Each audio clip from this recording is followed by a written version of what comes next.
Assalamualaikum warahmatullahi wabarakatuh.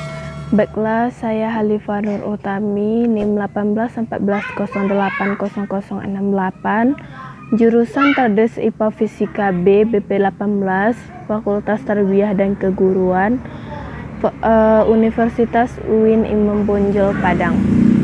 Baiklah, di sini saya akan menjelaskan tentang biofisika, yaitu atau biomekanika oleh dosen pengampun Dr. Melia Sari, SPD MSI. Di sini saya akan menjelaskan yang pertama tentang pengukuran, di mana pengukuran itu terbagi menjadi dua, yaitu pertama pengukuran langsung, yaitu pengukuran yang langsung menggunakan alat ukurnya dan hasil pengukuran dapat langsung diketahui. Yang kedua, pengukuran tidak langsung, yaitu pengukuran terhadap objek yang dilakukan dengan menggunakan beberapa jenis alat ukur atau pembanding. Kemudian hasilnya dibandingkan dengan hasil pengukuran alat ukur standar. Ayat yang berkaitan yaitu Quran Surah Al-Qamar ayat 9, yang artinya sesungguhnya kami menciptakan segala sesuatu menurut ukuran. Yang kedua adalah materi gaya. Gaya adalah tarikan atau dorongan yang terjadi pada suatu benda dengan rumus sigma F sama dengan O0 dan sigma F sama dengan M kali A dan sigma fraksi sama dengan min sigma F fraksi reaksi. Di sini juga terdapat ada beberapa gaya. Yang pertama adalah gaya gesek, adalah gaya yang berarah melawan gerak benda atau arah kecenderungan benda bergerak. Gaya gesek muncul apabila dua buah benda bersentuhan. Jika di samping terdapat gambar arah gaya gesek dan arah benda. Ayat yang berkaitan adalah Quran Surah Asy-Syura ayat 33, yang artinya jika dia menghendaki, dia akan menenangkan angin, maka jadilah kapal-kapal itu terhenti di permukaan laut. Sesungguhnya pada yang demikian itu terdapat tanda-tanda kekuasaannya bagi setiap orang yang banyak bersabar dan banyak bersyukur. Selanjutnya materi keseimbangan benda tegar. Benda tegar adalah suatu benda yang bentuknya tidak berubah saat diberi gaya dari luar. Keseimbangan benda tegar adalah kondisi di mana momentum suatu benda bernilai nol. Artinya jika awalnya suatu benda diam, benda tersebut akan cenderung untuk diam. Ayat yang berkaitan dengan kesetimbangan benda tegar yaitu Quran Surah Al-Mulk ayat 3, yang artinya yang menciptakan 7 langit berlapis-lapis tidak akan kamu lihat sesuatu yang tidak seimbang pada ciptaan Tuhan yang Maha Pengasih. Maka lihatlah sekali lagi, adakah kamu lihat sesuatu yang cacat? Selanjutnya materi momentum. Momentum itu merupakan besaran vektor. Suatu momentum selalu melibatkan sedikitnya dua benda. Secara matematis rumusnya yaitu P sama dengan M dikali V. Contohnya yaitu pada saat seorang membawa mobil dan tiba-tiba mobil ngerem mendadak, maka dia akan terdorong ke depan. Itu terjadi karena momentum yang jumlahnya tetap. Ayat yang berkaitan dengan materi momentum yaitu Quran Surat Al-Jathiyah ayat 22. Selanjutnya energi. Energi tidak dapat diciptakan dan dimusnahkan. Hukum kekekalan energi merupakan hukum yang menyatakan bahwa energi itu kekal dan tidak dapat berubah atau besarnya sepanjang waktu, memiliki nilai sama baik sebelum sesuatu terjadi maupun sesudah bentuknya. Selanjutnya materi pesawat sederhana. Pesawat sederhana adalah peralatan yang mempermudah manusia dalam melakukan suatu usaha. Selanjutnya materi elastisitas pada sarang laba-laba. Elastisitas berarti bersifat lentur. Jaring laba-laba terbuat dari benang-benang kerangka, penahan beban dan benang-benang spiral penangkap berlapiskan zat perekat yang diletakkan di atasnya, serta benang-benang pengikat yang menyatukan semuanya. Selain kuat, benang-benang yang membentuk jaring laba-laba juga elastik. Ayat yang berkaitan adalah Quran Surah Ar-Rahman ayat 7, yang artinya dan langit telah ditinggikannya dan diciptakan keseimbangannya atau neraca. Baiklah, referensinya bisa teman-teman lihat pada link di bawah ini. Terima kasih. Assalamualaikum warahmatullahi wabarakatuh. Selanjutnya adalah yaitu materi pada bab 2 yaitu tentang biolistrik, yang mana pengertiannya yaitu energi yang dimiliki setiap manusia yang bersumber dari ATP, di mana ATP ini dihasilkan oleh salah satu energi yang bernama mitokondria melalui proses respirasi sel. Rumus hukum dalam biolistrik itu ada dua, yang pertama hukum Ohm dan kedua hukum Joule. Selanjutnya macam-macam sel saraf. Macam-macam sel saraf itu terdapat 3. Yang pertama neuron sensorik, yang kedua neuron penghubung, dan ketiga neuron motorik. Potensial listrik pada berbagai keadaan sel yaitu terdiri dari pertama potensial aksi, kedua potensial membrane, yang ketiga potensial membran istirahat, yang keempat hiperpolarisasi, yang kelima repolarisasi, yang keenam transduksi sinyal, dan yang terakhir depolarisasi. Pada materi biolistrik ini juga terdapat macam-macam gelombang arus listrik yang terdiri dari 8, yaitu yang pertama arus bolak-balik, yang kedua arus setengah gelombang, yang ketiga arus searah penuh, keempat faradik, yang kelima surget faradik, yang keenam surget sinusoidal, yang ketujuh galvanik yang interruptus, yang 8 arus gigi gergaji. Pada materi biolistrik ini terdapat kelistrikan dan kemagnetan dalam tubuh. Yang pertama sistem saraf dan neuron, konsentrasi ion dalam dan luar sel, kelistrikan saraf, keempat perapatan potensial aksi, dan yang terakhir kelistrikan pada sinapsis dan neuron. Terima kasih. Baiklah, selanjutnya saya akan menjelaskan tentang materi biooptik dan bioakustik. Yang pertama, saya menjelaskan konsep getaran gelombang pada proses pendengaran pada manusia. Proses pendengar pada manusia diawali dengan suara yang ada di sekitar, berupa getaran atau gelombang, dan ditangkap oleh telinga bagian luar. Kemudian getaran diteruskan ke saluran telinga sehingga memberi tekanan atau pukulan pada gendang telinga atau membran timpani. Yang kedua, proses kerja alat bantu dengar nada manusia. Cara kerja alat bantu dengar adalah dengan mengeraskan suara yang ada di sekitar, sehingga dengan hasil suara yang keras tersebut bisa membantu telinga yang kurang pendengaran. Fungsinya adalah lebih menekankan pada suara percakapan, oleh karenanya orang yang memiliki gangguan bisa terbantu agar dapat mengartikan suara dari percakapan pada lawan bicara. Selanjutnya saya menjelaskan sistem sonar pada lumba-lumba, gajah, dan kelelawar. Lumba-lumba mampu berkomunikasi kepada teman-temannya saat mereka merasa kesepian. Mereka mampu mengidentifikasi dengan sebutan untuk menginformasikan jenis kelamin, usia, dan kesehatan. Pada gajah dikenal dapat berkomunikasi dengan temannya melalui suara trompet. Dalam komunikasinya, melalui gerak gajah juga bisa berkomunikasi di antara anggota kelompok dengan saling melilitkan dan menyentuh belalainya. Yang ketiga, kelelawar dapat mengeluarkan bunyi dengan frekuensi yang sangat tinggi sebanyak mungkin. Kemudian ia mendengarkan bunyi pantul tersebut dengan indera pendengarannya. Selanjutnya saya membahas konsep cahaya dan proses melihat pada manusia. Proses melihat pada manusia diawali dengan cahaya memantulkan objek dan mengirim pada garis lurus menuju mata Anda. Cahaya melalui kornea dan lensa membiasakan cahaya agar difokuskan ke retina. Fotoreseptor pada retina mengkonversi cahaya menjadi gelombang elektrik.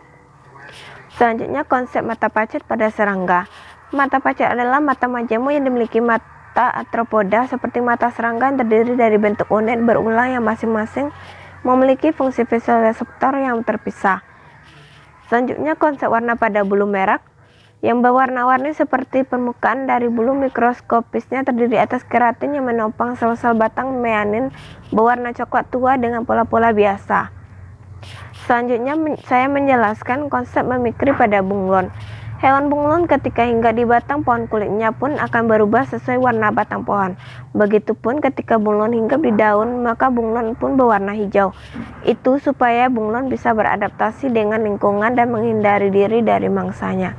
Terima kasih. Baiklah, materi selanjutnya saya akan menjelaskan tentang fluida dalam sistem biologi.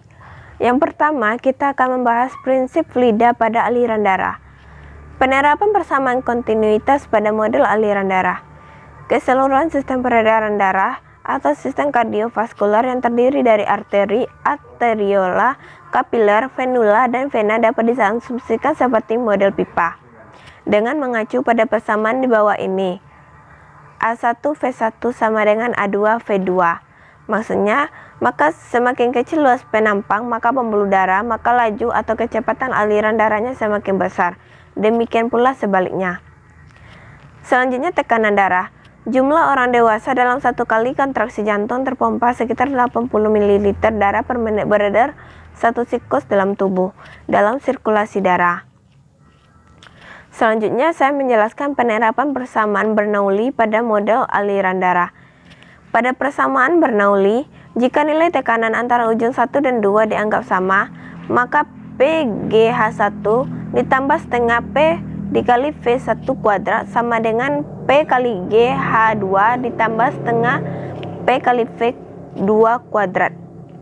Atau juga G kali H1 ditambah setengah V1 kuadrat sama dengan G kali H2 ditambah setengah V2 kuadrat. Selanjutnya saya menjelaskan debit aliran darah. Debit aliran darah atau fluida dipengaruhi oleh tekanan yang besarnya tergantung dari ada 4 debit aliran darah, yaitu yang pertama panjang pembuluh, yang kedua diameter pembuluh, yang ketiga viskositas atau kekentalan darah, yang keempat tekanan darah. Selanjutnya persamaan sistem fluida itu ada pada burung. Dari persamaan yang berlaku untuk kasus fluida dinamis tersebut, kita mendapatkan prinsip-prinsip penting mengenai hubungan antara tekanan fluida dengan kecepatan aliran fluida, yaitu semakin tingginya kecepatan aliran fluida, tekanannya akan semakin rendah. Sebaliknya, semakin rendah kecepatan aliran fluida, tekanannya akan semakin tinggi. Selanjutnya, konsep dasar persamaan kontinuitas. Persamaan kontinuitas adalah persamaan yang menghubungkan fluida dari satu tempat ke tempat lain. Gambar berikut adalah gambaran aliran fluida melalui sebuah pipa yang garis tengahnya bervariasi. Persamaan fluida dalam sistem fluida dalam biologi itu juga terdapat habitat ikan sumpit atau pemanah. Ikan sumpit atau pemanah adalah ikan yang memiliki nama latin Toxotes jaculatrix. Ini memiliki bentuk tubuh yang dari ujung moncong hingga punggung hampir lurus. Warna ikan ini adalah putih keperakan, terdiri dari 5-7 garis. Ikan ini memiliki mulut yang kecil dengan bentuk protraktil, yaitu rahang bawah menonjol ke depan sehingga memudahkannya menerima mangsa yang sudah jatuh dari atas permukaan air dan kemudian memakannya. Pertahanan hidup ikan sumpit atau pemanah. Urutan proses ikan sumpit memangsa target adalah sebagai berikut. Yang pertama, air dimasukkan ke dalam mulut dan disimpan di dekat insang. Yang kedua, air yang berada di dalam mulut kemudian diluncurkan dengan menekan insang. Yang ketiga, air akan mengalir melewati saluran di rongga mulutnya. Keempat, lidah ikan yang berfungsi sebagai katup akan melesatkan air dengan kuat menuju target. Yang terakhir, mangsa yang terkena semburannya akan jatuh dan masuk ke dalam mulut ikan sumpit. Selanjutnya, fluida dalam sistem biologi itu yang ada juga fotosintesis pada tumbuhan. Fotosintesis adalah proses mengubah energi cahaya matahari menjadi energi kimia, kemudian menyimpannya dalam bentuk glukosa atau gula dan karbohidrat. Fotosintesis hanya terjadi pada tumbuhan yang mengandung klorofil atau zat hijau daun. Reaksi keseluruhan yang terlibat dalam proses fotosintesis adalah GCO2 ditambah GH2O ditambah cahaya matahari menjadi C2H12 tambah GO2. Baiklah, referensinya dapat teman-teman lihat di bawah ini. Baiklah, materi selanjutnya saya akan menjelaskan materi tentang termodinamika dalam tubuh makhluk hidup. Termodinamika adalah bagian dari fisika yang mempelajari hubungan antar suhu panas dan kerja, termasuk prinsip-prinsip termometri, kalometri, dan transfer kalor beserta fenomenanya. Jadi, biotermik adalah pokok bahasan yang membicarakan penerapan termodinamika dalam memahami seluk-beluk makhluk hidup, termasuk tubuh manusia dan lingkungannya. Hukum termodinamika dalam sistem biologi. Bunyi hukum termodinamika 1 yaitu hukum termodinamika 1 atau hukum kekekalan energi yang menyatakan bahwa energi tidak dapat dibuat atau dihancurkan dalam sistem. Contohnya pada proses penerapan fotosintesis. Hukum 2 termodinamika dalam sistem biologi. Bunyi hukum 2 termodinamika yaitu berbunyi, menyatakan bahwa entropi dari setiap sistem yang terisolasi cenderung meningkat sehingga kalor mengalir spontan dari benda panas ke benda dingin. Contoh proses penerapannya yaitu pada proses fotosintesis. Selanjutnya, proses metabolisme manusia. Metabolisme merupakan sejumlah reaksi kimia yang terjadi di dalam setiap sel organisme hidup. Metabolisme menyesuaikan energi untuk proses vital dan membentuk energi baru. Proses metabolisme pada manusia terdiri dari 3, yaitu pertama, katabolisme karbohidrat, yang kedua, katabolisme protein, yang ketiga, katabolisme lemak. Contoh keterkaitan termodinamika dengan biologi. Yang pertama, hukum termodinamika banyak digunakan dalam kehidupan sehari-hari. Kedua, semakin bertambah kalor, maka tingkat kekacauannya tinggi, begitu pula sebaliknya. Ketiga, dalam keadaan dingin, bentuk molekul tetap. Contohnya pada ikan dimasukkan ke dalam freezer, atau termasuk dalam hukum 3 termodinamika. Keempat, hukum Boiler. Kelima, hukum Charles, tekanan berbanding lurus dengan temperatur. Keenam, berhubungan dengan tekanan dan suhu. Terakhir, nasi yang dimakan akan diubah menjadi energi untuk menggerakkan jantung, mengalirkan darah, paru-paru, dan lain-lain. Itu termasuk pada hukum 1 termodinamika. Konsep energi bebas Gibbs pada organisme. Dalam termodinamika energi bebas, Gibbs dikenal juga sebagai entalpi bebas, yakni suatu potensial termodinamika yang dapat digunakan untuk menghitung kerja reversibel maksimum yang dapat dilakukan oleh sistem termodinamika pada suhu dan tekanan konstan atau isotermal isobarik.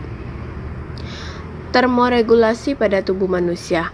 Termoregulasi pada manusia merupakan aspek penting dari homeostasis. Dalam termoregulasi panas tubuh dihasilkan sebagian besar di organ dalam, terutama hati, otak, jantung, dan dalam kontraksi otot rangka. Manusia telah mampu beradaptasi dengan keanekaragaman iklim, termasuk panas lembab dan panas gersang. Termoregulasi pada hewan yang berhibernasi. Termoregulasi merupakan proses yang terjadi pada hewan untuk mengatur suhu tubuhnya supaya tetap konstan, paling tidak supaya suhu tubuhnya tidak mengalami perubahan yang terlalu besar. Tidak semua hewan mampu mempertahankan suhu tubuh yang konstan. Burung kutub mengatur suhu tubuh secara fisiologis. Apabila suhu lingkungan mengalami peningkatan, maka tubuh akan memproduksi keringat agar terjadi penguapan pada permukaan tubuh, sehingga peningkatan suhu tubuh dapat dicegah. Selanjutnya, aliran energi dalam sistem biologi di alam. Aliran energi pada ekosistem adalah energi yang mengalir dari satu makhluk hidup ke makhluk hidup lainnya, yang dalam alirannya bersifat satu arah dan tidak bolak-balik. Aliran energi dapat terjadi apabila terdapat suatu organisme autotrof, ada organisme hidup. Ada sebagian energi yang disimpan oleh organisme setelah ketiga syarat ini terpenuhi, maka berlakulah aliran energi. Yang pertama, produsen, kedua, konsumen primer, yang ketiga, konsumen sekunder, dan yang terakhir, konsumen tersier. Terima kasih. Selanjutnya, pada materi terakhir, saya akan menjelaskan tentang materi membran sel, di mana membran sel itu berasal dari bahasa Inggris, yaitu sel membrane. Plasma membrane, plasma lemma adalah fitur universal yang dimiliki oleh semua jenis sel berupa lapisan antarmuka yang disebut membran plasma, yang memisahkan sel dengan lingkungan di luar sel, kecuali pada sel tumbuhan. Bagian luarnya masih terdapat dinding sel atau sel wall, terutama untuk melindungi inti sel dan sistem kelangsungan hidup yang bekerja di dalam sitoplasma. Membran sel ini disusun oleh berbagai molekul yang setidaknya terdiri dari 4 komponen utama, yaitu yang pertama fosfolipid ganda, yang kedua kolesterol, ketiga protein, dan yang keempat rantai karbohidrat. Fungsi membran sel itu ada 6. Yang pertama sebagai pembatas antara lingkungan di dalam sel dengan lingkungan di luar sel dan di antara lingkungan dalam organel dengan lingkungan dalam sitoplasma. Yang kedua, mengatur permeabilitas membran terhadap senyawa-senyawa atau ion-ion yang melewatinya. Yang ketiga, sebagai protein pengenal atau reseptor molekul-molekul khusus seperti hormon, antigen, metabolisme maupun agen siaha seperti bakteri atau virus. Yang keempat, sebagai jalan untuk keluar masuknya zat dari luar ke dalam sel atau sebaliknya. Kelima, penyedia enzim karena membran plasma berfungsi sebagai sebuah sarana terselenggaranya aktivitas seluler yang terorganisasi. Yang terakhir, berperan dalam transduksi energi. Selanjutnya membahas tentang transport membran. Proses keluarnya masuknya ion, molekul, dan senyawa melewati membran sel yang terdiri dari yang pertama glukosa, oksigen, karbon dioksida, ion-ion, air, dan lain-lain. Transport membran itu terdiri dari 3. Yang pertama transport pasif, yaitu perpindahan molekul menuruni gradien konsentrasi dan bersifat spontan. Yang kedua, transport aktif adalah arah perpindahan dari transport ini melawan gradien konsentrasi dan bersifat tidak spontan. Yang terakhir, vesikal, yaitu memasukkan atau mengeluarkan makromolekul dan dengan cara membentuk vesikula. Selanjutnya dilanjutkan dengan adanya difusi, yaitu pergerakan acak partikel-partikel dari konsentrasi tinggi ke konsentrasi rendah hingga mencapai konsentrasi yang sama. Contoh, yang pertama molekul yang bersifat larut lemak karena membran sel terdiri atas lemak. Contoh molekulnya yaitu O2, CO2, dan nitrogen.